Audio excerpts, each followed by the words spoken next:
دین کی بات پھیلانا صدقہ جاریہ ہے۔ ثواب کی نیت سے ویڈیو کو شیئر ضرور کیجیے۔ جزاک اللہ۔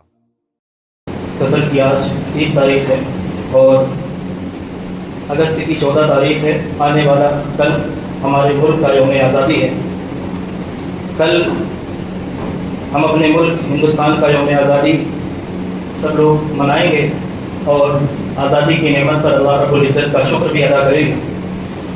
لیکن یہ آزادی اللہ رب العزت کی کیسی عظیم اور انمول نعمت ہے، اس لحاظ سے میں آپ کے سامنے آج تھوڑی سی گفتگو کرنا چاہتا ہوں۔ جب 15 اگست آ جائے یا کسی بھی ملک کے آزادی کی کوئی تاریخ آ جائے تو اس دن کو سیلیبریٹ کر لینا، مبارکبادیں ایک دوسرے کو دے دینا اور خوشیاں منا لینا،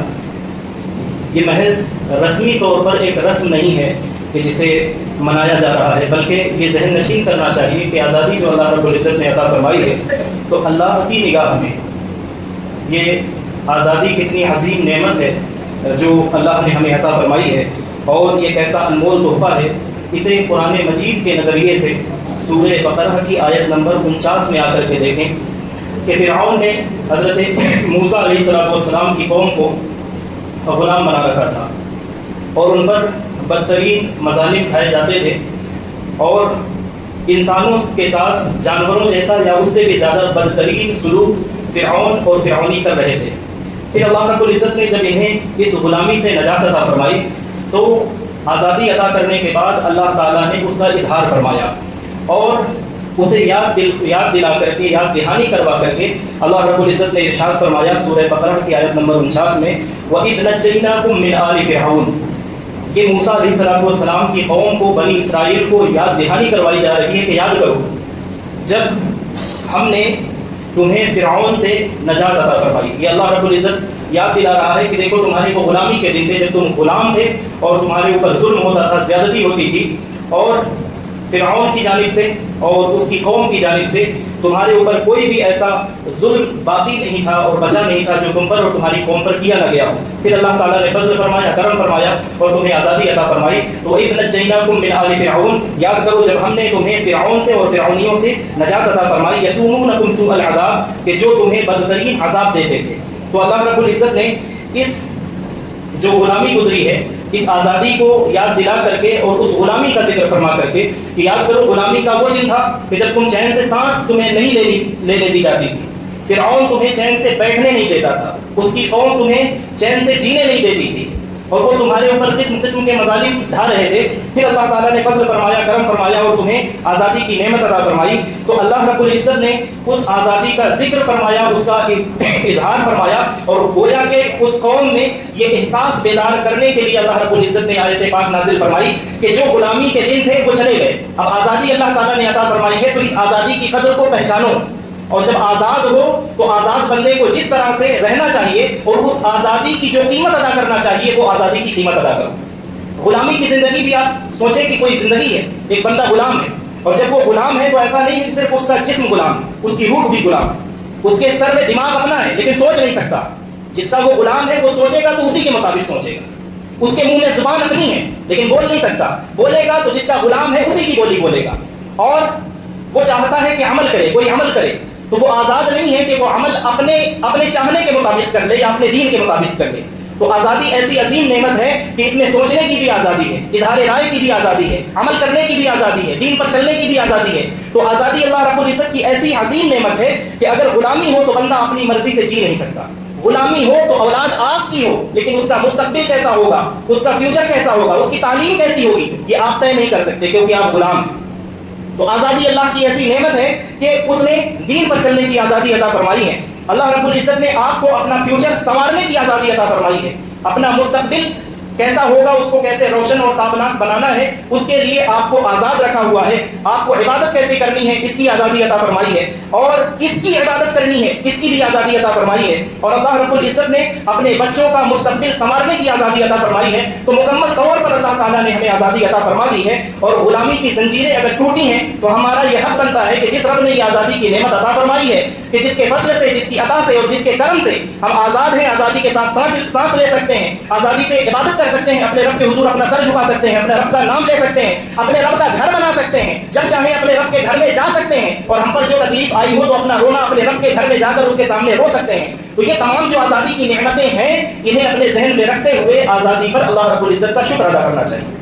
تماشا نہیں کرنا چاہیے, خرافات نہیں کرنا چاہیے, اللہ کو ناراض کرنے والے کوئی کام نہیں کرنا چاہیے, اللہ کا شکر ادا کرنا چاہیے. اور جب اللہ رب العزت نے قرآن مجید کی جو آیت میں نے آپ کو سنائی کہ بنی اسرائیل کو یاد کروایا کہ یاد کرو کہ آزادی کتنی بڑی نعمت ہے, تو اس سے یہ معلوم ہو گیا کہ غلامی ایک بدترین ذلت ہے, اس کے مقابلے میں آزادی یہ اللہ تعالیٰ کی بہت بڑی انمول نعمت ہے. غلامی ذلت ہے اور آزادی عزت ہے, اور یہ عزت جس رب نے عطا فرمائی ہے تو پھر اس رب العزت کا شکر ادا کرنا یہ ہم سب پر, ہر ایک پر لازم ہے, تمام بھارت واسیوں پر اور تمام ہندوستانیوں پر لازم ہے کہ وہ اپنے رب کی جانب سے آنے والی اور ملنے والی اس نعمت پر اپنے رب کا شکر ادا کریں. اس لیے کہ قرآن مجید نے ہمیں یہی تعلیم دی ہے. سورہ ابراہیم ہے, آیت نمبر 7 ہے, ارشاد فرمایا لئن شکرتم لازیدنکم. ہر نعمت کے بارے میں فرمایا. آزادی تو بہت بڑی نعمت ہے, چھوٹی چھوٹی نعمت کوئی بھی نعمت ہو, اللہ رب العزت فرماتا ہے لئن شکرتم لازیدنکم. میں نے تمہیں جو نعمتیں عطا فرمائی ہیں, اگر تم ان نعمتوں پر میرا شکر ادا کرو, کہ شکر بجا لاؤ گے, تو لازیدنکم, یہ میرا وعدہ ہے کہ اپنی نعمتیں میں اور بڑھا دوں گا. جو نعمت دی ہے, جو ابھی موجود ہے, اس سے اور زیادہ دوں گا. جو نعمت تمہارے پاس ہے اس نعمت میں اضافہ کر دوں گا, اس نعمت میں برکتیں عطا فرماؤں گا. لیکن اگر اس کا الٹا کر دیا جائے کہ اس نعمت کا شکر ادا نہ کیا جائے, جس رب نے وہ نعمتیں عطا فرمائی ہیں, اگر اس رب کی عطا پر اس کا شکر ادا نہ کیا جائے, تو پھر اس کا الٹا بھی ہو سکتا ہے کہ جو رب شکر کرنے پر نعمت کو بڑھا سکتا ہے, شکر ادا نہ کرنے پر وہ نعمت کو واپس بھی لے سکتا ہے, وہ نعمت کو چھین بھی سکتا ہے. تو یہ آزادی جو کل دن آ رہا ہے یوم آزادی کا, دوسری قومیں کس طرح سے مناتی ہیں اسے آپ ایک طرف رکھ دیں. ہمارا جو آزادی کا کانسیپٹ ہے کہ آزادی اللہ تعالیٰ کی انمول نعمت ہے, بہت عظیم نعمت ہے, بہت بڑی نعمت ہے, اور اس نعمت پر, اس نعمت کے ملنے والے دن پر, اور اس نعمت پر ہمیں کیا کرنا ہے, اپنے رب کی بارگاہ میں نیاز مندی اور شکر مندی کا نذرانہ پیش کرنا ہے, اپنے رب کی بارگاہ میں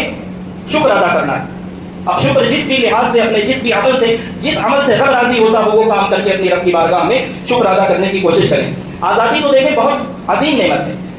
نعمت کوئی بھی ہو دنیا میں, چھوٹی سے چھوٹی نعمت ہے, جو بھی ہو وہ بغیر محنت کے, بغیر مشقت کے, بغیر پریشانی اور بغیر قربانی کے حاصل نہیں ہو سکتی, چھوٹی سے چھوٹی کوئی چیز. اور آزادی پورے ملک کی آزادی, یہ کروڑوں لوگوں کی آزادی, اس کو حاصل کرنے کے لیے یہ واضح ہے کہ جب چھوٹی سے چھوٹی نعمت کے حصول کے لیے محنت کرنی پڑتی ہے, مشقت کرنی پڑتی ہے, قربانی دینی پڑتی ہے, خون پسینہ بہانا پڑتا ہے, تو پھر اس ملک کی آزادی کے لیے یہ واضح ہو جانا چاہیے کہ یہ آزادی مفت میں نہیں ملی. اس آزادی کے لیے بے شمار قربانیاں, اس آزادی کے پیچھے لوگوں نے قربانیاں دی ہیں, بے شمار لوگوں کی دعائیں ہیں, ان کی آہوزاریاں ہیں, ان کی سسکیاں ہیں, ان کے آنسو ہیں, بے شمار لوگوں نے اپنی جانوں کا نذرانہ پیش کیا, جو مالدار تھے انہوں نے اپنے مال کا نذرانہ پیش کیا. تو تمام مجاہدین آزادی نے پھانسی کے پھندے کو چوم کر کے اس ملک کو آزاد کروایا ہے. ہمیں فری میں, مفت میں یہ نعمت ملی ہوئی ہے, اس لیے ہمیں یہ قدر نہیں ہے. کبھی بندہ غلام رہا ہو اور پھر وہ آزادی کے لیے محنت کرے, پھر جد و جہد کرے, اور اس کے لیے مصائب و آلام جو آئیں, پریشانیاں آئیں, ان پریشانیوں کو برداشت کرے, تب معلوم ہوتا ہے کہ آزادی کی قیمت کیا ہوتی ہے. لیکن ہمیں چونکہ احساس اس لیے نہیں ہے, ہم کہنے سے مراد ہمارے زمانے میں موجود جتنے لوگ ہیں ان سب کو آزادی فری میں ملی ہے, مفت میں ملی ہوئی ہے.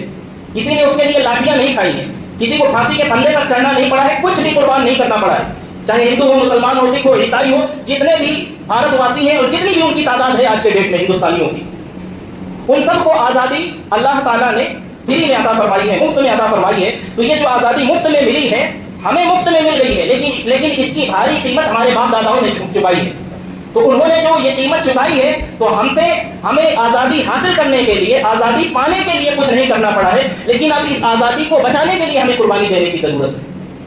اس ملک میں جو لوگ آگ لگانے پر تلے ہوئے ہیں, لوگوں کو بانٹنے پر تلے ہوئے ہیں, اور لوگوں کو تقسیم کرنے پر لگے ہوئے ہیں, تو اب ہمارا بحیثیت مسلمان, بحیثیت قوم, بحیثیت ہندوستانی, ہماری یہ ذمہ داری ہے کہ جو آزادی ہمیں میسر ہے اللہ کے فضل سے اور اس کی توفیق سے اور حضور پاک علیہ السلام کے نالین کے وسیلے سے, تصدق سے, تو ہماری یہ ذمہ داری بنتی ہے کہ ہم اس ملک کی حفاظت کریں, اس کی آزادی کی حفاظت کریں. ہماری قوم کی غلطی یہ ہوئی ہے آزادی کے بعد سے لے کر کے ابھی تک کہ جو انگریز کے تلوے چاٹ رہے تھے انہوں نے دیش بھکتی کا جھنڈا اٹھایا ہوا ہے, اور ہماری قوم اس ملک سے محبت کرتی ہے, محبت کرتی تھی اور محبت کرتی رہے گی, اور اس ملک کے لیے سب سے بڑھ کر قربانیاں ہماری قوم نے دی ہیں. لیکن محبت تو ہے, پیار ہے, لیکن پیار کا اظہار نہیں, اور اس اظہار نہ کرنے کی وجہ سے جو موجودہ حکومت ہے یا جو موجودہ وقت کی سیاست ہے، موجودہ وقت کا جو حال ہے اس میں کوشچن مارک لگا دیا گیا ہے ہماری محبت کے سامنے، ملک سے وفاداری کے سامنے، اور مسلمان ملک سے وفادار ہے کہ نہیں، ہمیں اس ملک سے پیار ہے کہ نہیں، تو ہماری وفاداری پر، ہماری محبت پر کوشچن مارک لگایا گیا ہے۔ تو ایک جانب ہمیں اس ملک سے محبت ہے بھی، اور ہمیں اس ملک سے محبت، ایک روایت میں پڑھ کر کے اپنی بات کو ختم کروں گا، وہ موقوفاً حضرت سیدنا مولا علی کرم اللہ تعالیٰ وجہہ الکریم سے اور حضرت سیدنا عبداللہ ابن عباس رضی اللہ تعالیٰ عنہما سے ایک روایت ہے۔ آپ دیکھیں کہ اس ملک سے محبت تمام دیش واسی کرتے ہیں، ہندو ہوں، مسلمان ہوں، سکھ ہوں، عیسائی ہوں، یا دوسری جو بھی قومیں ہوں، لیکن یہ روایت جو میں آپ کے سامنے پیش کر رہا ہوں یہ مستدرک علی الصحیحین کی روایت ہے، اور اس روایت کی روح سے میں آپ کو یہ سمجھانا چاہتا ہوں کہ تمام محبت کرنے والوں میں اس ملک سے سب سے زیادہ محبت اور وفاداری کرنا یہ ہمارے خون میں شامل ہونا چاہیے۔ کیوں؟ یہ روایت دیکھیں، حضرت سیدنا مولا علی کرم اللہ تعالیٰ وجہہ الکریم فرماتے ہیں اطیب ریح فی ارض الہند، حضرت مولا علی فرماتے ہیں کہ سب سے بہترین ہوا سرزمین ہندوستان کی ہے۔ اب سبحان اللہ نہیں کہیں گے بھائی، آپ کے ملک کی بات ہو رہی ہے، اور اس ملک کی شان مولا کائنات بیان فرما رہے ہیں، فرماتے ہیں کہ سب سے بہترین ہوا سرزمین ہندوستان کی ہے۔ آگے فرماتے ہیں اہبط بہا آدم علیہ الصلوۃ والسلام، اور وہ سب سے بہترین ہوا کیوں ہے؟ کیونکہ اللہ تعالیٰ نے پہلے انسان حضرت آدم علیہ الصلوۃ والسلام کو سرزمین ہندوستان میں اتارا تھا، ہندوستان میں بھیجا تھا۔ پھر فرماتے ہیں فعلق شجرها من ریح الجنہ، جب حضرت سیدنا آدم علیہ الصلوۃ والسلام ہمارے باپ اور تمام انسانیت کے باپ اس ملک میں آئے تو حضرت آدم علیہ الصلوۃ والسلام نے یہاں آ کر جنت کا خوشبودار پودا لگایا، تو اس ملک کو بھی جنت کی خوشبو سے بھر دیا ہمارے باپ حضرت آدم علیہ الصلوۃ والسلام نے۔ تو میں آپ کو یہ یاد دہانی کروانا چاہتا ہوں، بتانا چاہتا ہوں، حضرت مولا علی کرم اللہ تعالیٰ وجہہ الکریم نے صدیوں پہلے، حضرت سیدنا عبداللہ ابن عباس نے رضی اللہ تعالیٰ عنہما نے صدیوں پہلے ہمیں یہ بتا دیا کہ سرزمین ہندوستان میں انسانیت کے باپ حضرت آدم کو اللہ رب العزت نے اتارا، تو ہمارے رب نے ہمارے باپ کو اس ملک میں بھیجا، تو یہ ملک ہمارے باپ کا ملک ہے، اور ہمارا باپ اس ملک میں آ کر کے جب ہم ان کی اولاد ہیں تو ہم ان کی اولاد ہونے کی حیثیت سے ہندوستان ہمارے باپ کی جاگیر ہے، اسے سمجھ کر کے رکھیں، یہ کسی اور کے باپ کی جاگیر نہیں، ہندوستان میں آنے والے ہمارے باپ حضرت آدم علیہ الصلوۃ والسلام ہے، ہمارے رب نے ہمارے باپ کو سرزمین ہندوستان میں اتارا، پھر انہوں نے آ کر کے جنت کا خوشبودار درخت اس ملک میں لگا کر کے اس ملک کو خوشبودار بنایا، تو اس ملک کی پاسبانی کرنے والے اس ملک میں حضرت آدم علیہ الصلوۃ والسلام آئے جنہوں نے شجرکاری کی، اس ملک کی آبیاری کی، تو یہ واضح ہو جانا چاہیے کہ یہ ملک اگر ہمارے باپ کا ہے تو باپ کے جانے کے بعد جو باپ کی وراثت ہوتی ہے وہ اس کی اولاد میں تقسیم ہوتی ہے۔ اب کوئی بیچ میں دوسرا آ جائے ڈنڈی مارنے، کوئی لوگ ڈاکو، کوئی چور، کوئی اچکا، وہ کہے کہ نہیں میرا بھی اس میں حق ہے، تو اگر وہ اس میں حق لینے لگے اور وہ چوری کرنا چاہے اور ہمارے ملک میں ڈاکہ ڈالنا چاہے تو آپ کو معلوم ہے کہ جس کی وراثت ہوتی ہے اس وراثت کی حفاظت کی ذمہ داری سب سے بڑھ کر اسی پر ہوتی ہے۔ تو اگر اس ملک میں کوئی آ کر کے کوئی چور، کوئی اچکا، کوئی ڈاکو وہ اس ملک کو اور اس ملک کے خزانوں کو لوٹ کر کے بھر کے سمیٹ کر کے اگر وہ کہیں کسی کو دینے پر لگا ہوا ہے تو سب سے بڑی ذمہ داری ہماری ہے، ہم مسلمانوں کی ہے کہ ہم اس ملک سے محبت بھی کریں اور پہلے نمبر پر پہلی صف میں رہتے ہوئے اس ملک کے سب سے زیادہ وفادار رہیں، اور اس ملک کو چونکہ حضرت آدم علیہ الصلوۃ والسلام کے ذریعے اللہ تعالیٰ نے حضرت آدم کی وراثت کی شکل میں ہمیں یہ ملک عطا فرمایا ہے، تو اس ملک کی حفاظت بھی ہم سب کرتے رہیں۔ یہ کہنے کی بات نہیں ہے کہ کوئی اور آگے آ جائے کہ ہم زیادہ ذمہ دار ہیں، بھائی باپ ہمارا، وراثت اس کی، اور وراثت جو ملنی ہے وہ اس کے بیٹوں میں تقسیم ہوگی، تو وہ وراثت ہم سب کو ملی ہے، یعنی اولاد آدم کو ملی ہے، جو آدم کو پہلے اپنا باپ مان لے اور پھر ہندوستان جیسی وراثت وہ بھی لے لے آ کر کے، پہلے آدم کو اپنا باپ مانے اور حضرت آدم علیہ الصلوۃ والسلام کو جو اپنا باپ مانے پھر وہ آ کر کے اس وراثت میں اپنے حصے کا دعویٰ وہ بھی کر سکتا ہے۔ تو یہ اللہ رب العزت نے ہمارے ملک کو یہ شان عطا فرمائی کہ حضرت آدم علیہ الصلوۃ والسلام تمام انسانیت کے باپ اس ملک میں تشریف لائے، تو ہم پر یہ لازم ہے کہ اپنے ملک سے وفادار رہیں، اپنے ملک سے محبت کریں، اور محبت صرف دل میں نہ رکھیں، جہاں اس محبت کے اظہار کی ضرورت ہو، یعنی پیار بھی ہو اور پیار کے ساتھ اظہار بھی ہو۔ علامہ اقبال نے کہا تھا اس ملک کے لیے میرے عرب کو آئی ٹھنڈی ہوا جہاں سے، میرا وطن وہی ہے، میرا وطن وہی ہے، اور چشتی نے جس زمین پر پیغام حق سنایا، میرا وطن وہی ہے، میرا وطن وہی ہے۔ اس ملک سے محبت کی وجہ ہمارے باپ حضرت آدم علیہ الصلوۃ والسلام کی جاگیرداری ہے، اس ملک سے محبت کی وجہ حضرت خواجہ غریب نواز ہیں، اولیاء اللہ ہیں، ہزاروں کی تعداد میں اکابر اولیاء اور صوفیاء ہیں، تو ان کی محبت ہمیں اس جانب مائل کرتی ہیں کہ جن زمینوں میں وہ آرام فرما ہے اس مٹی سے، اس سرزمین سے ہم محبت کریں، جہاں پر انہوں نے توحید کا چراغ روشن کیا ہے، ان چراغوں سے چراغ ہم بھی روشن کرتے رہیں، چلاتے جائیں، تو آنے والا جو دن ہے اس پر خوشی کا، مسرت کا اظہار کریں، اور سب سے بڑھ کر اللہ رب العزت کا شکر ادا کریں، لیکن دوسری قوموں کی طرف اللہ کو ناراض کرنے والا کوئی کام نہ کریں۔ اللہ رب العزت کی بارگاہ میں یہ دعا ہے کہ مولا تعالیٰ عز و جل جس نے ہمیں اس ملک میں آزاد رکھا ہے، آزادی عطا فرمائی ہے، اللہ تعالیٰ ہم سب کی آزادی کی حفاظت فرمائے، اور اللہ رب العزت اس آزادی کے ساتھ ہمیں اپنے دین کی اور اپنے ملک کی دونوں لحاظ سے خدمت کرنے کی توفیق عطا فرمائے، آمین یا رب العالمین بجاہ سید المرسلین وما توفیق الا باللہ۔ ویڈیو دیکھنے کا شکریہ۔ اگر آپ چینل پر نئے ہیں تو سبسکرائب کر لیں اور ساتھ ہی ساتھ بیل آئیکن پر بھی کلک کر دیں تاکہ یوٹیوب ہماری ہر ویڈیو کا نوٹیفیکیشن سب سے پہلے آپ کو بھیج دے۔ جزاک اللہ۔